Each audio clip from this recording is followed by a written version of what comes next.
Welcome to Haunt Weekly.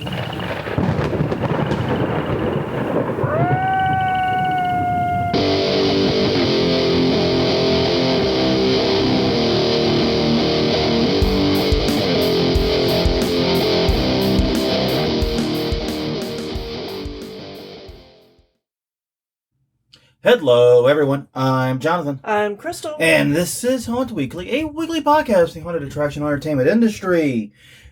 Whether you're an actor, owner, or just plain aficionado, we aim to be a podcast for you. And that, I believe, is the 400th time I've said that into a microphone. Yeah. Because this is our episode 400. And to be clear, we're not doing a big blowout or anything like that. We're actually doing a news episode. We're doing what we normally do on episodes 204, doing the news. Sorry I slipped it into the wrong point in the sentence. It's my fault. But, yeah, 400 episodes. Whew, that's a lot. Yeah. It's a lot of episodes. But, yes, indeed, if you are catching this the day it goes live, as it goes on, I'm going to try to get it up a little early on Monday than I usually do. Because Monday, July 31st, we are doing a live recording.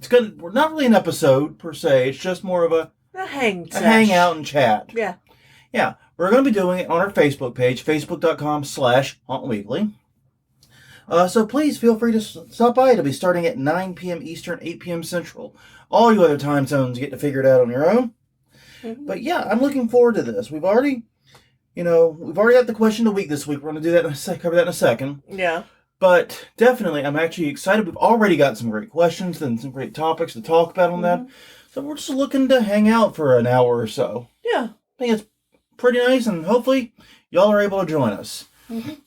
If you are not, though, please do check us out, hauntweekly.com, Haunt Weekly on Twitter, and Haunt Weekly on Facebook. That's where all the shit's going down tomorrow. Well, we're recording Sunday. It's going live. That's when all the shit's going down today. We're also available on Apple Podcasts, Google Play, Stitcher, Spotify, whatever you get your podcasts from. All right.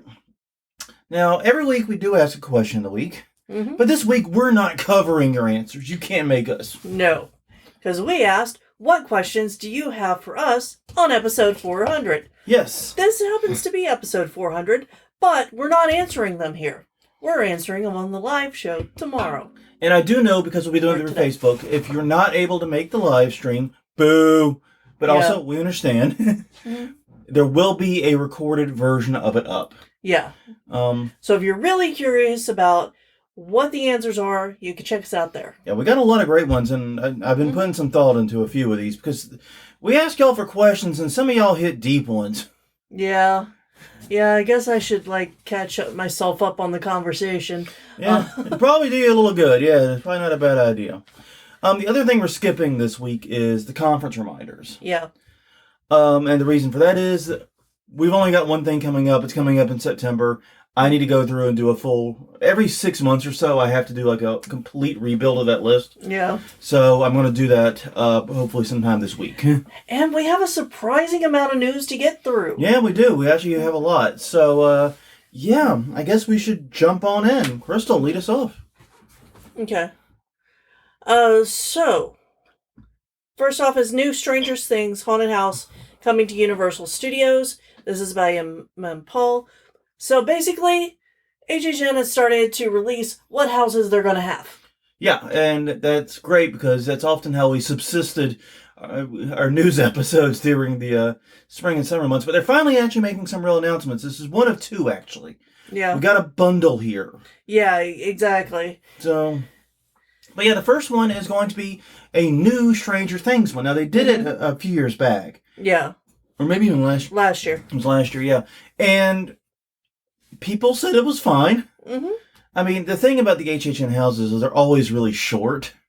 They're not meant to be huge haunted attractions. Yeah. But yeah, I mean, the footage I saw from it and the reviews were favorable, so they're going back to it again. Yeah. With an all-new one. Yes, they will be facing Vecna. And apparently they're updating it too. Confession, I've never actually watched Stranger Things. I know you have. Yes. So you can tell me, was it like a lot of shit going on in the show between? There's a lot of stuff that could be used in haunted houses, yeah. Okay. Yeah, it's like in the it's last totally year though, like believable. refreshed new stuff. So Yeah. I mean, yeah, okay. So yeah, cool. Yeah, I bet that there's going to be a scene that takes place in a mall. Oh, spoiler? No, probably not a spoiler. Anyone probably not a spoiler. But no, yeah. Determined to obliterate the volatile barrier between the eerie upside down and the real world. Uh-huh. Fun. Yeah. I like obliterating barriers. Mm-hmm. All right. Well, the next one is another HHN announcement. Mm-hmm. And they've also announced that the Exorcist Believer will be a house this year. This is, by the way, from John Squires at Bloody Disgusting. But yeah, the new haunted attraction they've announced, the Exorcist Believer, is inspired by the Universal Pictures film of the Exorcist. Yeah. And this one also covers a couple of other houses that they've announced, Yeah. which is going to be Chucky Ultimate Kill Count. And and of course, Universal Monsters Unmasked. We actually talked about that one. Yeah. I remember we talked about that one. So they got Chucky, who I always found to be the least terrifying of all the. Mm-hmm. But it's only just step on him. Just kick him. That'll be fine. Though Jennifer Tilly is in them. Yeah. But she's a doll. Can't win them all. Yeah. But yes, no. So yeah, interesting lineup, and I gotta say, I'm very curious to see what they do with The Exorcist. Mm-hmm. Because I love the movie. I do really love the movie. I do think it's a classic film, a classic horror film even. Mm-hmm. But I don't think it's a type of horror that lends itself to haunted attractions. Mm-hmm. It's more of the existential, type of horror. It's not really meant to be, jump scary a lot. Yeah. I mean, yeah, there are some terrifying visuals and images, but you've seen those. Yeah. And so I'm going to be very curious what they do with it, just because it's more of a psychological horror to me in many ways. Maybe I watched it too late. Apparently, a lot of people say they watched The Exorcist like way too young. Mm-hmm. And so maybe that's why it has a deeper imprint with them. I actually didn't watch it until I was an adult. Yeah, I don't remember when I watched it. So, yeah, first time. Like I say, great movie. I'm just not sure how it... Yeah, in my household, I probably watched it as an adult also, because we had weird rules about what we could watch. Yeah, you did. And this was definitely based on a religious phenomenon. A particularly narrow religious... Yeah.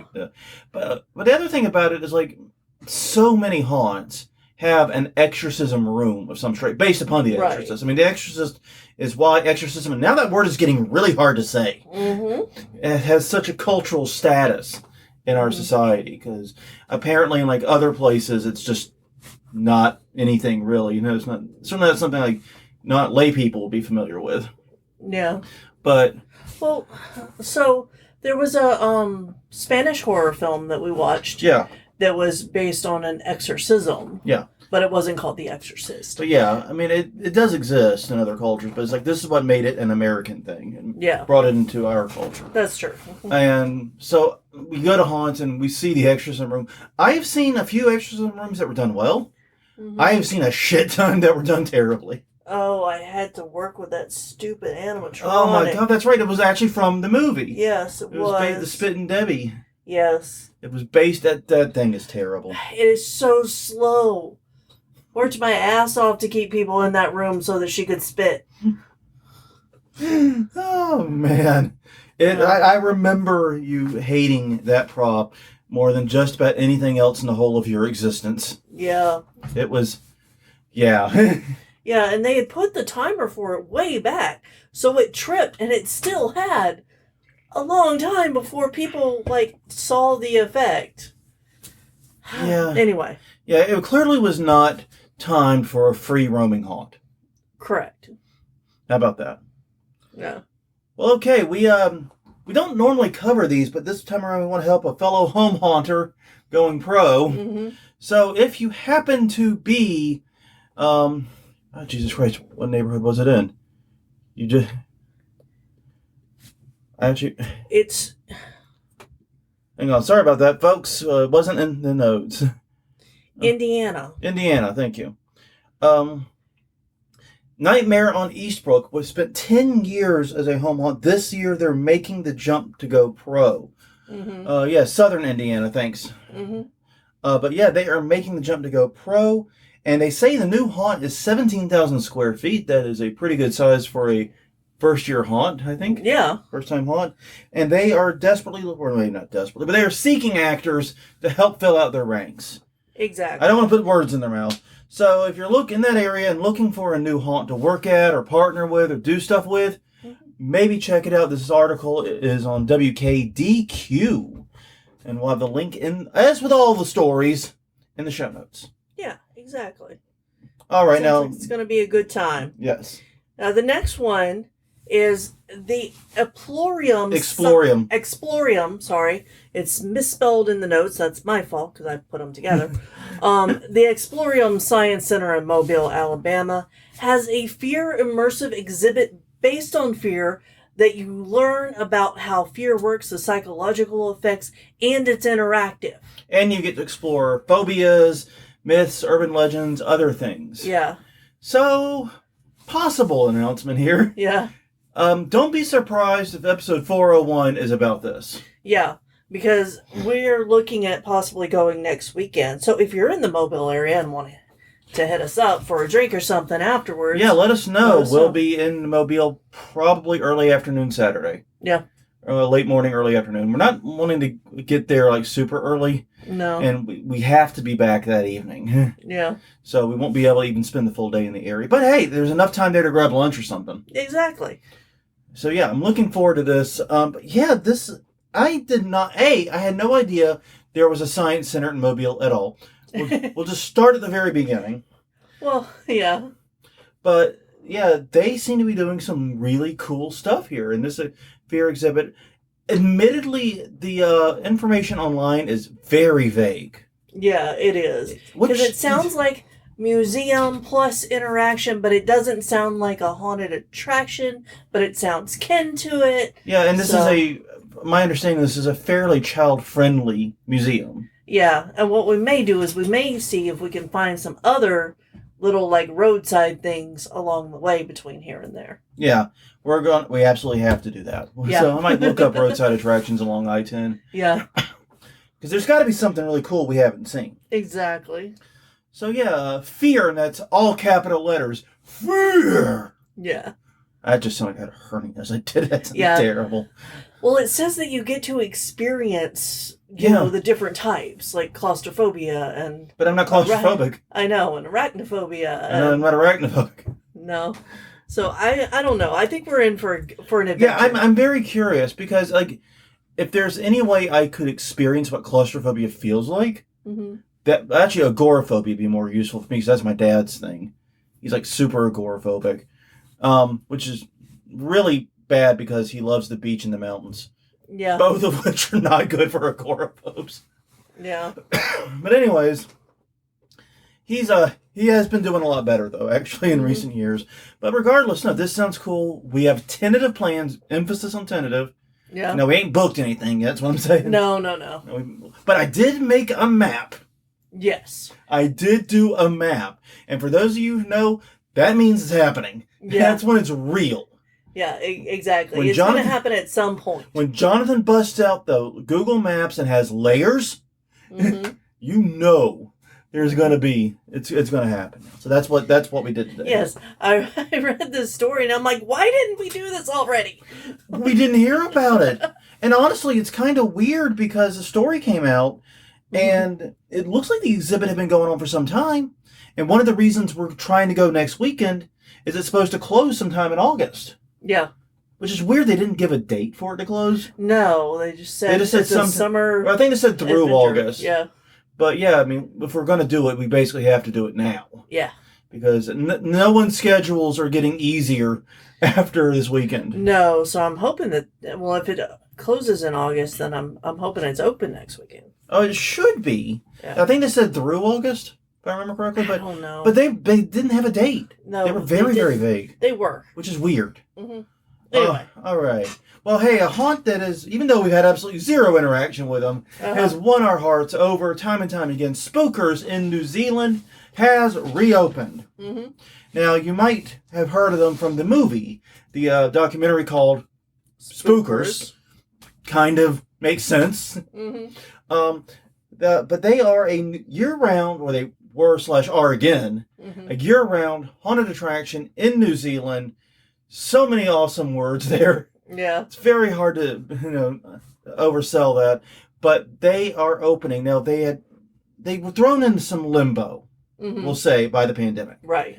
Pandemic, closures happened. They weren't able to open. It was a family-operated business. Mm-hmm. So there was a very real fear that they were never going to come back. And those fears didn't get much better when the family sold it. Right. However, the new owners are basically investing in it from the looks of it. Yeah, they've reached out with local businesses in the area, and they filled out the haunt, and they've gotten it looks like some upgraded stuff. Yeah. If you watch the documentary, then go and watch this video, which shows a local news reporter going through the haunt as it is right now. Yeah.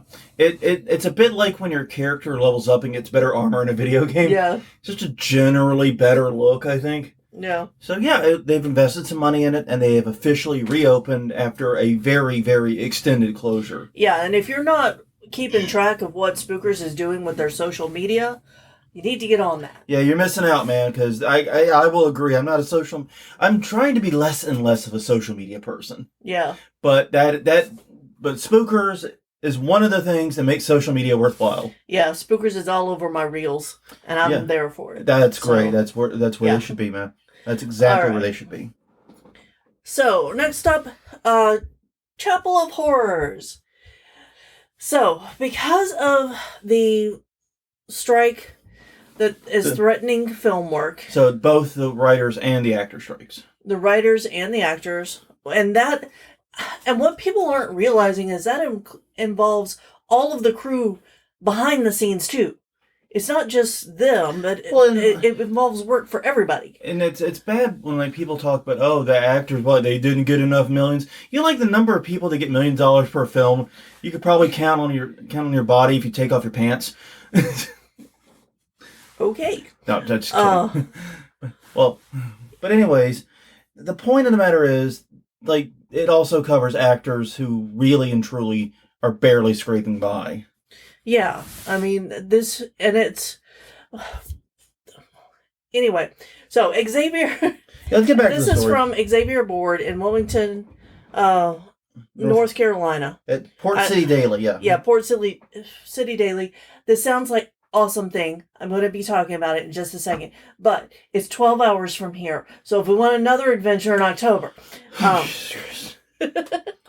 So please just talk about the story. It's going to be an immersive haunted attraction. Travel agent will come to life at a century-old on Market Street in Midtown. And it's in collaboration with special effects, makeup, and props teams, Bearded Skulls, MUFX, and local entrepreneur and actor Justin Smith. All of which work in the film industry. Yeah. Go ahead. And they've combined their efforts as Port City Fear Factory. And it was and they were talking about alternative avenues of work for actors, set designers, special effects people. And they're like, hey, we've got all those skills. All of those skills also go into a haunted house. And it's pretty brilliant stuff. Mm-hmm. Because, these strikes are... I get it. These strikes are rough for a lot of people. It's a very difficult time. I mean, Union's been on strike. He's down on his luck. It's true. What? No Bon Jovi fans. All right. But the point remains that, this is a great way to put those talents to use in a way that is not violating the strike. Mm-hmm. And continues them being creative, but also, like I said, gives work and helps build something new. This is very interesting, and it's going into Port City Fear Factory. Mm-hmm. So this is going to be interesting. And it's interesting because the location, which is an old church, has had several fires where the walls are still scorched. Well, here's hoping that they have sprinklers installed. Well, I'm sure that they will, but I was just, whenever I was reading the story, I was remembering all of the AI writings that we did, the intros for the story, the backstories, Yeah. and how many of those had fires. That is true.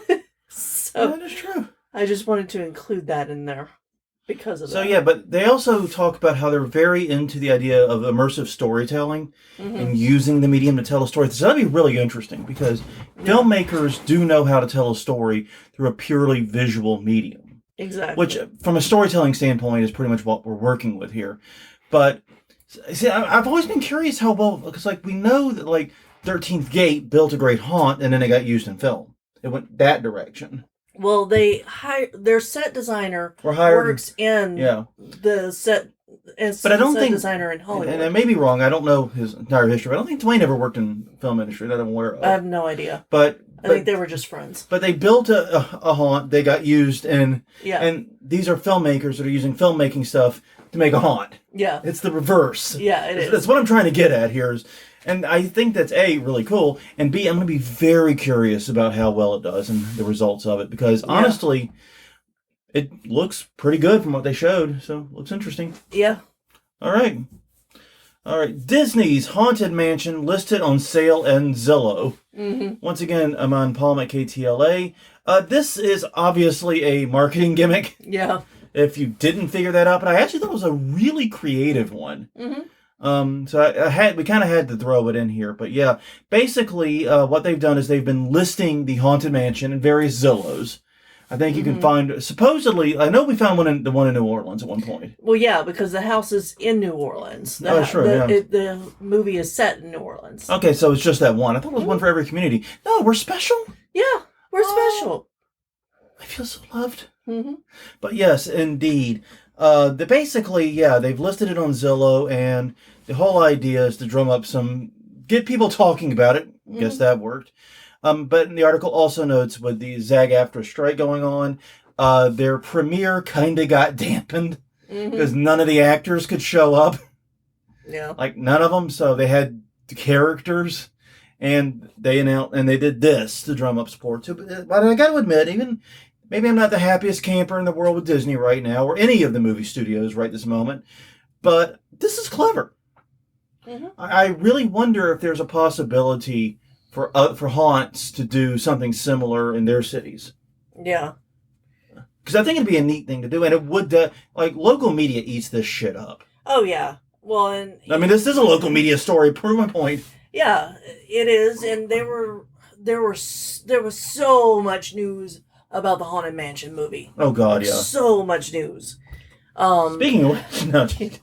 That's fine, we can do that. Actually, yeah, I already crashed into it. Yeah. Sorry. But the house was supposed to be sold for one human soul. Can I pay for that with my MasterCard? And what's the exchange rate of souls? Does it have to be my soul? Yeah, exactly.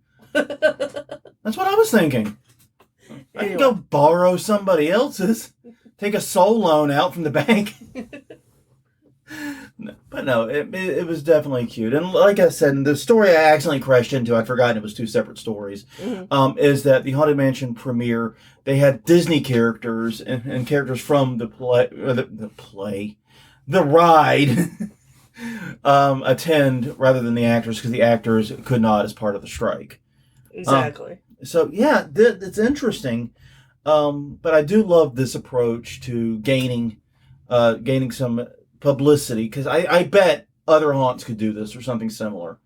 And the thing is, like, even if you couldn't do it, like with Zillow, or you couldn't work it out with Zillow, I bet you could take a classified ad out in your local paper.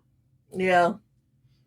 And I guarantee you someone would see it and it would be on Facebook, people sharing it and passing it around. Oh, yeah. Well, and that's one of the real estate tricks here in the French Quarter. As you'll walk around, you'll see for sale, haunted. Or not haunted. Or not haunted. And you know it's the not haunted ones that are really fucking haunted. Yeah, exactly. The haunted ones, that's bullshit. There's not a ghost in there. Yeah. No, the ghosts are in the ones marked not haunted. Exactly. Because if you feel the need to specify it, it's obviously not true. Looking at you, Honest Bob's Used Cars. Honest Bob's gonna sue us now. Is there actually an Honest Bob's used I cup? bet there There is. has to be, and he's probably very pissed at us. He's probably pissed at everyone who's made that joke ever. Yeah, that's not my joke. No. That joke is owned by humanity at this point. Mm-hmm.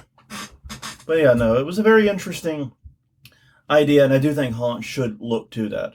Mm-hmm. All right. Well, did you know? I'll just read the headline because it's a terrible headline, but I love it.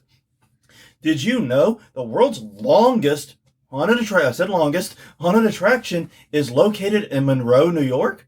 Answers: where the fuck's Monroe, New York? No, no idea. No, but apparently it's 40 minutes outside of New York City. Okay. But anyways, the Puritaria Scream Park say that they have held that record since 2015, and it offers 10 different haunted attractions, and adding even more length to their walkthrough in 2023. Yeah. Now, according to the Guinness World Record site, it measures at just shy of 2,000 meters, or 6.344 feet and 3 inches. 6,344 feet. Yeah, sorry, I thought I said 6,000. No. Yeah, 6,344 feet. There's 4 digits there. And 3 inches. Yeah. The inches are what I just don't think I can do. Yeah. Now, it's interesting because there's one in Arizona that, or maybe it was Nevada. I'm sorry. But anyway, it measures like 1,000 feet longer. But it was not a haunted attraction. It was a horror walkthrough. Jonathan's giving me a look. Fucking really? I hope these nice podcasters can hear the look I'm giving you. Because it is scathing. Well, I wanted to see if they still held it, or if somebody else had beaten them yet. Well, the question isn't... So now there are 2 that are competing in over 6,000 feet in a walkthrough length, and it takes over an hour. But the thing is, like, I know, like, Waterloo would be a contender for this. I don't remember how long Waterloo was. But it was... Because that's about 1.25 miles is what that is. Indoor. Oh, indoor haunt. Indoor. Oof, that's the difference. Oh, that's a difference. Because, they didn't say it in the headline, but it's for the longest indoor. So you legit walk 1.25 miles indoor in this haunt? Yeah. Okay. AC right now. You know, about to say, if that's air conditioned, I might be fucking camping. Exactly. So yeah, I don't know. That is interesting. I did not realize it was an indoor one. Yeah. They kind of slip that in, don't they? Yeah. All right. Well, this is a story we get to talk about for a minute. Yeah. So, the Mall of America has revealed the prices of the new haunted attraction. The haunted attraction they have gone with, the theme, is Onion Head's Revenge. And if you can't hear, Crystal is talking into her hands. Yeah. Yeah, Onion Head's Revenge is the theme for the Mall of America haunt. And so we'll get the business part out of the way first. Yeah, why not? The tickets go on sale, are probably already on sale.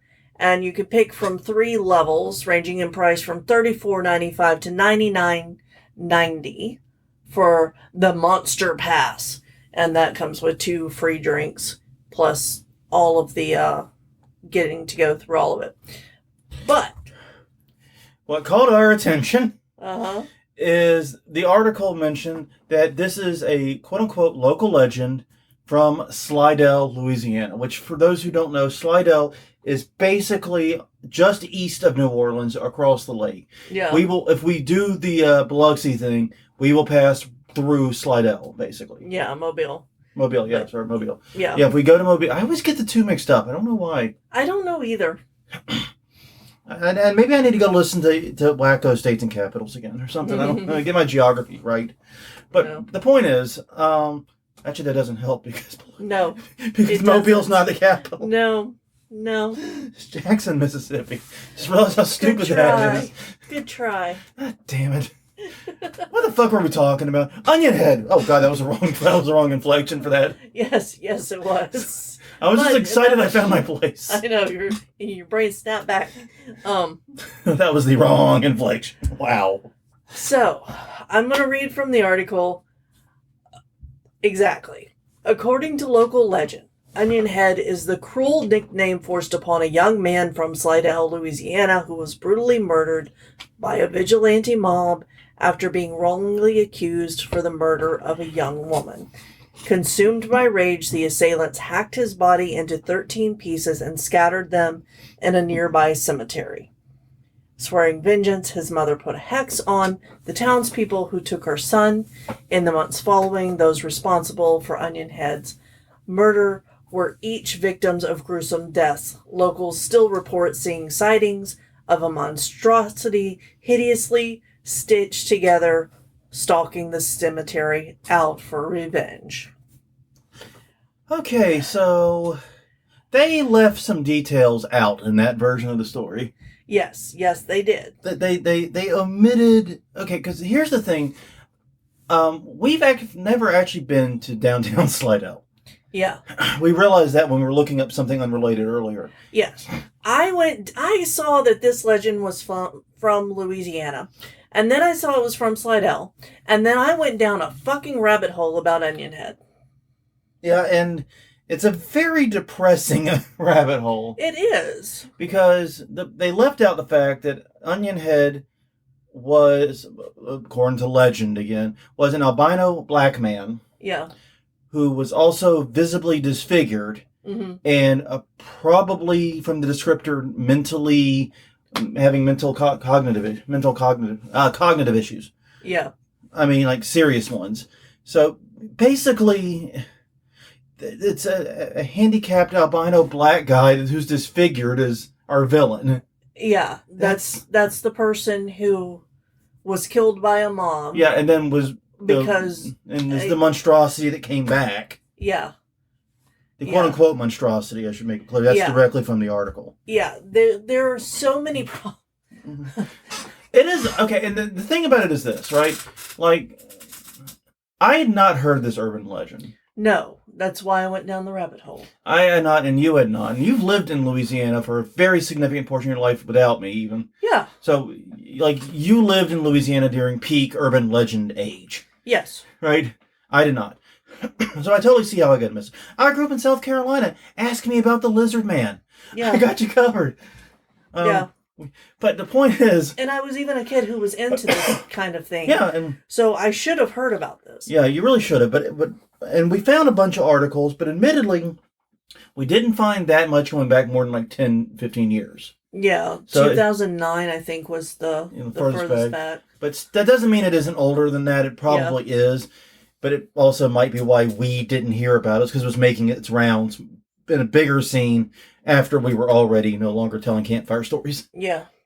But, it's complex enough in Slidell, obviously. But to take it as the theme for a haunt in Minnesota? Yeah. If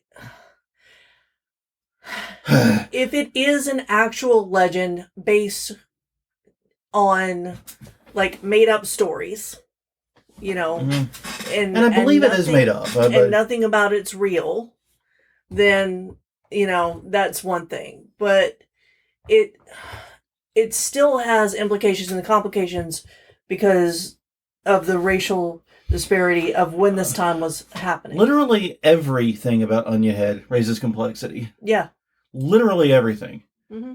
To the point that even the word onion head is a complexity we're not addressing directly because there's just so much swirling around our heads here. I don't know why they would pick this legend. I mean, hey, don't you have shit in Minnesota? Yeah. Well, it's the Mall of Americas, so they pulled a legend from Louisiana and one that isn't as wide known. Yeah. Well, if you do go to the Mall of America, let us know how it is. And also be sure to eat at both the Rainforest Cafe and Margaritaville. They have both, as we found out this weekend. Yes. So, yeah, we followed two guys who drove all over the country to see every Rainforest Cafe and every Margaritaville. Two separate trips, thankfully. But still, fucking idiots. But, yeah, so the point is, wow, they chose this. Yeah. And Dr. Bob, who's a local folk artist. Yeah. He's actually a pretty big name around here. Yeah, he is. You'll see his signs everywhere.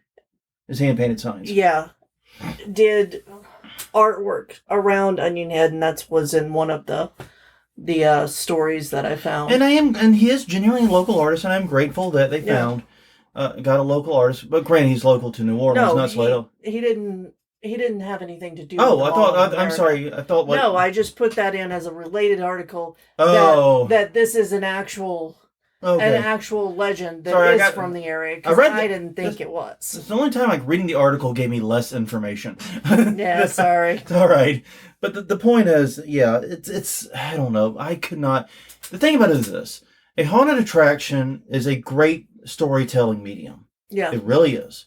However, it is not the ideal medium for dealing with complex social and related issues. And the reason is you have too little time with each person has too little time with the customer to tell things with the proper nuance, the proper balance, and to give things the weight and weight they deserve. And that's just not possible in the confines of a free roam haunted house. So tackling something like this that is so heavily loaded, I mean, I don't know. I guess we'll see what happens. But I mean, I guess one thing that is smart about doing it in Minnesota is like not many people are going to know the full context of the legend. Because how many people are going to be like us and go from, Southeast Louisiana up to the Mall of America to see a haunted house? Right. So they do get to reframe. They will be able to reframe the story. Yeah. I wonder how it's going to, because it was not in their version of the story. It was left out that he was an albino black man. Yeah, his race was left out. They left out his potential cognitive issues. Yeah. Those weren't discussed explicitly in the original legend, but they were heavily implied. Yeah. Yeah, like the mom found him in a ditch crying, curled up in a ball. That's not someone who's... Yeah, that's... Anyway. There's a lot wrong with this. Yeah. And I obviously I don't think they're going to rethink this, but it's so loaded. It's so heavy. And yeah, it's a horror urban legend. But here's the thing. Onion Man only targeted the people who killed him. So when those people were gone, everyone else theoretically is safe, right? Yeah. So why would I be scared of Onion Head? I wasn't even born. Maybe you're a descendant and didn't know it. Let's hope not. Yeah. All right. Well, Return of the Living Dead reboot rises from the grave. This has me a little bit excited, even if the article throws cold water on that excitement. Yeah. Okay, but basically, a lot of you might remember the 1985 film Return of the Living Dead. For those who don't know the full story, basically, who was the other guy with John Romero? John Romero. I just slipped my brain. No. And that's just sad because it's like I used to tell the story all the fucking time, and it just totally exited my brain. Because you haven't had John Russo. Thank you. Good God. Basically, George Romero. Yeah, George Romero was who was with Romero. But George Romero and John Russo teamed up to do the original Night of the Living Dead. They fucked it up. And so the film was released. When it was released in 1968, it was released... Was it 68? It wasn't 68, was it? What year was it released? No, it was 68. Jesus Christ. I know my shit and I don't even trust myself. But anyways, when it was released, it was already in the public domain. And so basically they made fuck all from it. Yeah. And as we learned from talking with Judith O'Day at Hunters Against Hate, that fucked over the actors and everyone else too. Investors, everyone. Everybody. Yeah, because the actors were the investors in many cases. Well, yeah. A lot of overlap between those two groups of that film. So, yeah, it fucked over a lot of people. They decided to split and sort of do their own series with that Living Dead stuff. And Return of the Living Dead was Russo's, and Night of the Living Dead and all that was Romero. And they went down those separate paths. Now, I'm going to get hit for this. I am 100% sure someone's going to send me angry letters. But I thought Return of the Living Dead was superior. I had a lot more fun watching it than Night of the Living Dead. It's a fun film. It has great imagery, good horror, and the mud monster in that is one of the most genuinely unsettling things. And to learn that was just a very lanky actor in a very goopy costume makes it even freakier somehow. because it's a very alien-looking creature. I don't know, man. It's just my personal taste. But yeah, I thought they were going to remake it. And I'm not normally in favor of remakes, but Return of the Living Dead was a film from 1985. There were limitations, both budget and otherwise, and technology and otherwise, that did hold it back in places. I thought it was a decent candidate for a remake. Mm-hmm. That's not what they're doing. Just to piss me off, they're releasing a film called The Return of the Living Dead. It's meant to be something of a reboot/sequel. They're talking out of both sides on this. Yeah. Because they're saying it's going to continue the story of the previous films. Because Return of the Living Dead went on for like a bunch of films. I don't remember how many. And they got progressively worse and worse in quality. Like Return of the Living Dead, yay! All the others, but no. So the point is, like, we're going to get a continuation of, but it's also listed as a reboot, and I don't know, but they're doing something with Return of the Living Dead. Yes. And I'm excited. And this is an article by Shane Romanchik from Collider.com. Yeah. Yeah, I mean... And the project is also going to have director Steve Walsh on it, which I don't know about his previous works, but from the titles of Muck and Killer Goats, not Killer, Kill Her, H-E-R, Goats. We should probably check it out. I'm immediately interested in Kill Her Goats as a film. Exactly. I don't even know if it's a horror film. I don't either. But Kill Her Goats is now in my mind and will be on my list. I know. But yeah, no, I mean, I love Return of the Living Dead, and overall I thought the series was just more fun. They were going for less of a horror and more of a horror comedy thing. And I really love horror comedy. Yeah. I've always had a soft spot for that, and they did a lot of genuinely interesting things with Return of the Living Dead. I also like Return of the Living Dead zombies better than the slow zombies. Yeah. I just, it's like I said, it's a personal preference. I don't think less of anyone who disagrees with me on this one. Isn't that the one where they tried to incinerate them? Yes. And they got in the air. That's how they got in the air, yeah. And then everybody turned into zombies? Yep. Because they breathed them in. Because then it gets in the rain and it came down, back down, Yeah. That's what I thought. Yeah. It's that one.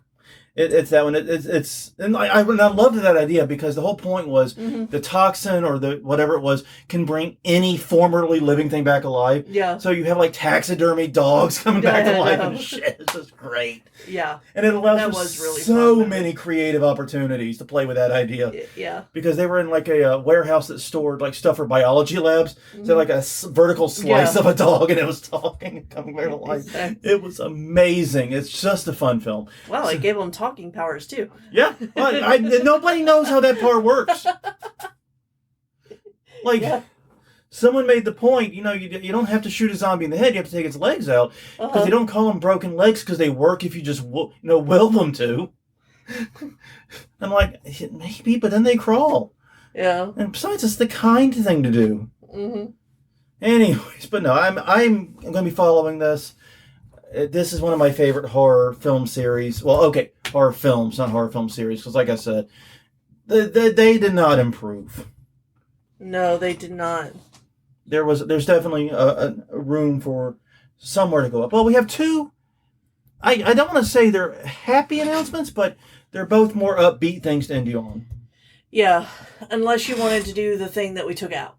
Okay, yeah, we can talk about that real fast. We need to talk about it for just a couple minutes. This is a CYA moment for us. Yeah. Because we're not going to name the name of the haunt because the haunt is not actually involved. Right. But we saw a news story. Yeah, we saw a couple, that said possible murder-suicide, and it wound up being just three murders. Yeah. Not a murder-suicide, but at a haunted house, a haunted attraction. Now, I researched the article heavily, and none of the other articles mentioned that this was on or near the property. Yeah. And here's the thing that's super frustrating about it. The place that actually in several articles mentioned the haunt name. The site that did it is heavily paywalled. Yeah. So basically we land there, we get the first paragraph of the article, but we see the photo of the haunt in the top headline. Yeah. Haunt everywhere. And then none of the actual details of what happened. Exactly. And so, like you said, you had to go and find other articles, and the other articles made no mention of the haunted attraction. It appears it had nothing to do with it, and it's just one asshole news site publishing a bunch of articles, tying them together. Yeah, and trying to to besmirch the haunt's name. It seems like I don't know how close it was. I know that the people who were murdered lived an hour away from the haunt, because I looked up what road they lived on, because it said in one of the articles. And I don't know if if the campers that they were in were moving campers, or if they were at home an hour away. Yeah, the information's still vague, and it's even more vague why the haunt was tied to it. So we discussed it.